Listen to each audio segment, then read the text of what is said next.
Okay, let's go for 3 in a row. Questions?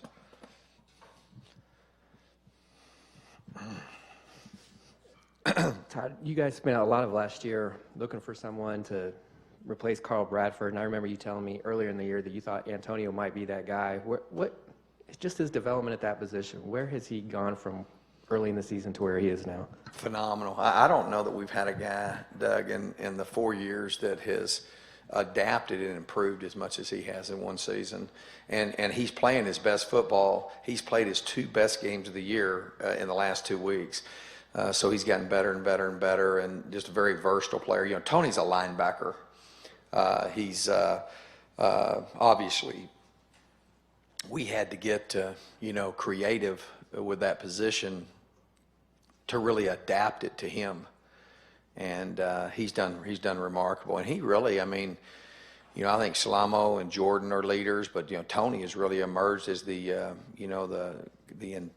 intensity of our defense. Really, he ignites them. He really does. So I think he's an all Pac-12 performer defensively and has been phenomenal. You look at the numbers that he's put up is pretty impressive. And not only that, I mean, we I think he's been a big part of why we've leading the league in sacks by almost 10. I think we have almost 10 more than everybody else, and TFLs, and finally in the last 2 weeks we started rolling out those takeaways. So Tony's had a remarkable year, and a guy that I think has really positioned himself to play a bunch more football. He's a heck of a player. He's a guy that can play inside or outside linebacker, and now he's shown this year he can line on the end of the line of scrimmage and really play well. So he's had I don't think we've had anybody that's developed and improved any more than what he has. What's his upside? I think he's just getting started. It was we were really laboring over would we move Christian there or Antonio. We were trying to figure out what we were going to do there, and I'll tell you something else. He's done a good job. He's done a good job of helping develop Ishmael. Tony's been a really solid. He's a great human being, great person, and his upside is, he's only getting started. When you improve that dramatically the way he has, and then just how just his development, just his awareness of the game, and just some of the plays that he makes, he's really been impressive. And it's each week it's getting better and better and better, and that's happened throughout the whole season, but it's been a dramatic jump in the last 3 or 4 weeks.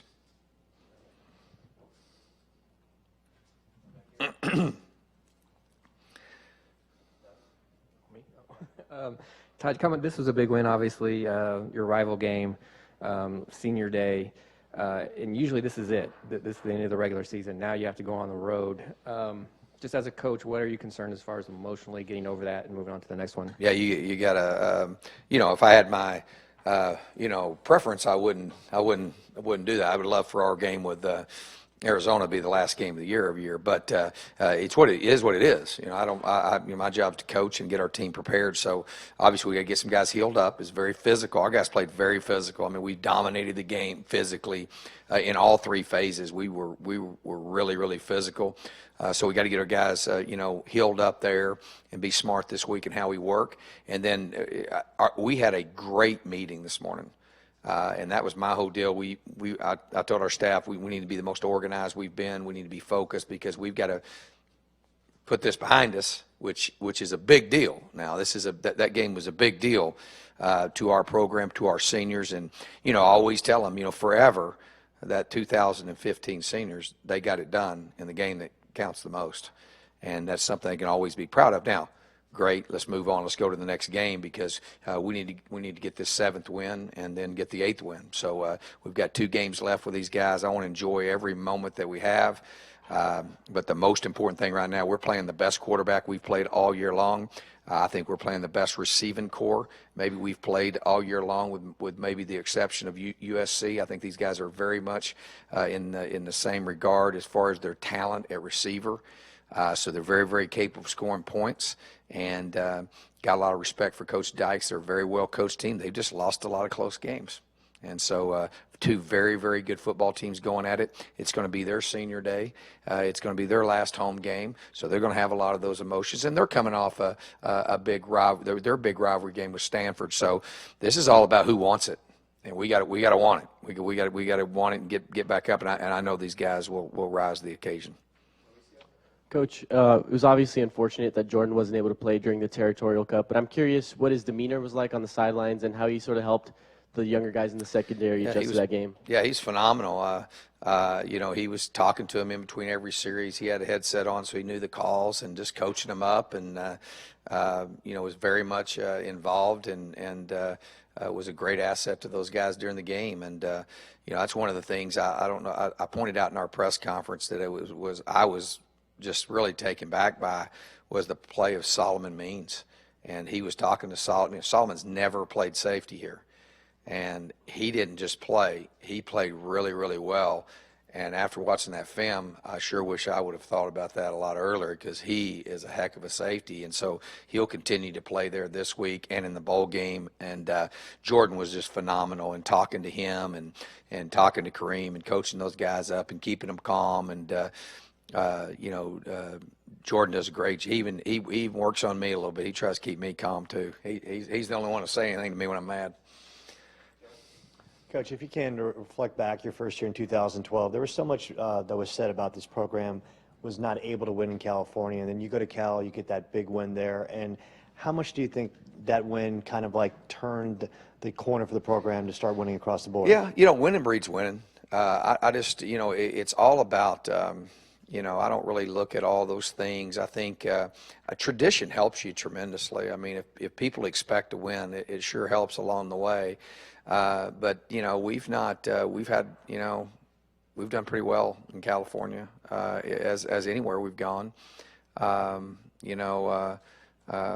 like to have won a few of them that we lost. We should have won. No, I think winning breeds winning. I think our guys know that it's about their preparation and how they play and how they perform in each game. And there's not any of that. I think we're by winning and doing the things we've done at the Coliseum, at the Rose Bowl, at Cal. Our guys know that there's not some mojo working against you or something. It's about your work ethic and preparation. So. But we need to go win this game. And really for these seniors, for them to finish the regular season, the 2015 season, with their 7th win and have an opportunity to go get our 8th. And that's, well short of what our goal was. But, when you look at what these guys have done and what they've been a part of in 4 years, I'm really proud of that. 3-1 in the Territorial Cup. Obviously wish we didn't have the one on there. But, you look at our conference record, I think 23-12, something like that. I don't think anybody's got any better conference record in the South than what we do. Best 3 academic years in the history of our program, coming off a 990 APR. I don't think that's ever happened before. And not only that, just the character and how they do what they do on and off the field.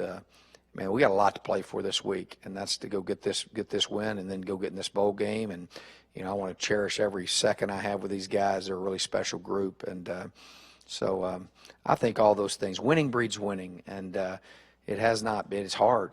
It's not easy. But I think that game when we went over there and won was big to change that. That started it, and then obviously we've built upon that. Todd, in your first year here, you had the mid-season losing streak, then wrapped it up with 4 straight wins, including a bowl win against Navy. Have you brought that up at all to your team? No. What I've talked about this morning was just some messages I wanted these guys to the seniors and the guys in this room, because it's not just the seniors. Our football team changes every year after the last game of the season, which will be our bowl game. And you're never the same again. And so I talked to them a lot about the lessons that I want them to learn in life and spend a lot of time talking about that. And then we've talked about the job at hand and what we have to do this week to get ready. And we talked about, maximizing every opportunity of the time we have left together, because there's very little time left together for the 2015 team and these seniors. So I haven't talked to any about that. I mean, we talk a lot about your responsibility as a Sun Devil and what each year to leave the program, better than you found it. And I think these guys have been pretty remarkable in that regard. But I haven't talked to them any about that.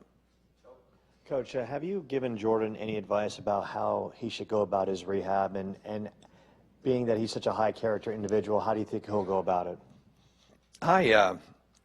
Obviously, the doctors, we got some, I think, I'll tell you this, I never even comment on them, but we've got the best team doctor and training staff. Jerry Garcia and his group do a tremendous job. If you look at just how healthy our guys are, and I think that's there's a lot of guys that are bumps and bruises and things like that, but the way they come back from injury and things like that, our guys are very, very well trained by our strength staff and by our training staff. Coach Grizz does a great job, and our team doctors are phenomenal. They obviously are advising Jordan on exactly what he needs to do with his rehab, and he's indicated to me that obviously I'm more than okay with that, but obviously the doctors are going to make the decisions on those things, and him. But no, my advice to him, I've just been trying to. There's not much you can say, If you ever, this game is, I love the game of football because it's so hard, and it's not fair. It emulates life. It's pretty darn tough, pretty physical, and it's really, man, my heart goes out to him because it was a play that was it always is like that. It was just a freak play. It was just a very unusual play how he got hurt.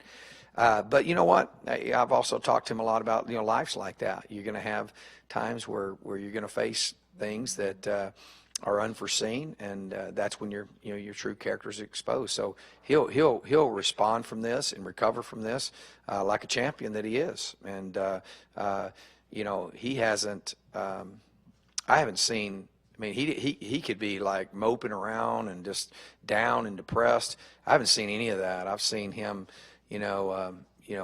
fully participating just like he was healthy, and that tells you a lot about him. So he's a champ in every way, and he'll recover and rehab from this thing and be better than he was before. Greg and Doug, and the last one, Hope. Todd, following up on this idea of finishing 8-5 for the seniors and taking advantage of opportunities, are you a believer in momentum from one season to the next? In other words, can this create momentum for the guys who will be back? I am. I think that one of the things that we've done, we've been able to do is, I'll give you an example. I mean, our first year finishing off the way we did, there's a lot of not just externally, I'm talking about internally, inside these walls and inside our training facility. I think it gives you energy. As the next year we had supposedly a better year, but played poorly in the Holiday Bowl, I thought that was but both of them motivated us. I think we were a little bit, irritated the way we had finished off that year. And, many people said, make too much emphasis on playing the Rose Bowl, and so our guys didn't want to play in the Holiday Bowl. That's all a bunch of, ain't nobody plays football don't go try to win every game they're in. And for whatever reason, we didn't prepare and play very well. So I do think it affects you. I can tell you how I want to go into the offseason, that I think it does give you momentum in your training and in the mindset of your players. Now, I'm not talking about the public or the external or fans. It also gives you momentum there. But just like, winning this game is one that, they were ready to go today. And I think our guys know that, when we play to our potential, this team is, I don't think there's anybody can beat our team when we play to our potential. So I think winning the next two games are vital in that mindset and going into the off season. So even though in 2013 we lost the Holiday Bowl, we weren't not motivated going in because we won 10 the next year. But it was just different. It was very different. And I thought that was even a reflection of, just where we were almost there, but then, we got beat in the championship, and then, and then we got beat in the bowl game. And we didn't just get beat in the bowl game, we really played poorly. And so that left a bad taste in our mouth that motivated us. But I believe winning breeds winning. I don't think, I don't learn a lot from losing other than I don't want to do it anymore. I think that's why it's very, very important, these next two games, for this year's team and for these seniors and for the future. I know he jumped off sides twice on special teams, but Jalen Harvey caught a touchdown pass, and he plays on a lot of special teams. Just what does he provide for you? Another young man I should have pointed out in the obviously during a game, I'm trying to win a game, so I'm not really watching individual performances. There's an injury that hurt us this year. I mean, he obviously competing for the football, drew a pass interference call. He's really going to be an outstanding player. I think he's a guy that, that would have really helped us. And him breaking his collarbone was a very, very big loss, as well as Cam. I think we've missed Cam tremendously there. But he jumped off sides a couple times. I think we got that straight. But I'll tell you this: you got to tell him to whoa and not go. He's a competitor. He is a passionate guy, man. I mean, that was a big-time play on the big home run shot that he caught. So I really like that, because I also could tell how it affected him, Doug. I mean, you could see him. You could see it, that building. You could see, a guy needs to get on the field and make a play. And when they make a big play, they tend to grow faster. And you could see a lot of growth from him.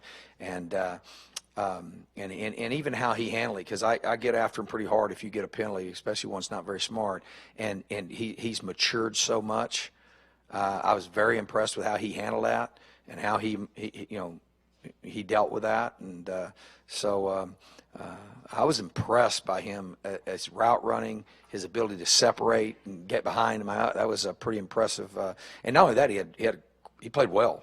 I mean, he was a guy that graded out very high, and a guy that I think is going to be a factor for us. He's going home this week, and this will be a big game for him this week as well. So he's a guy that, this next game and the next two games and the bowl practice and all that stuff is he'll get better every day. Coach, you talked about Antonio Longino really stabilizing the devil position. Would it be fair to say the byproduct of it was also the will position, Christian Sam and DJ Calhoun, how they both played and really give you a good depth over there? Yeah, I think that I think one of the things that Tony will tell you that's helped him is the play of the guys inside of him. We dominate the line of scrimmage. I don't think there's been a game this year that I thought our defensive line did not dominate the line of scrimmage. Now, we've gotten the ball thrown over the top of us and thrown around us and ran around us, but we've been pretty dominating. And then Christian, his play has been stellar. And DJ coming in on third down has been, he's put up a lot of numbers and done a great job. So, yeah, I think our forcing unit is in really good shape. I think we've even at times, exceeds what I think sometimes. When I watch them, say, man, God, I thought we'd struggle a little bit more with that, and they've done really well. And obviously, Salamo really is critical. I would love to have a microphone on him during a game and to watch that, because he really is.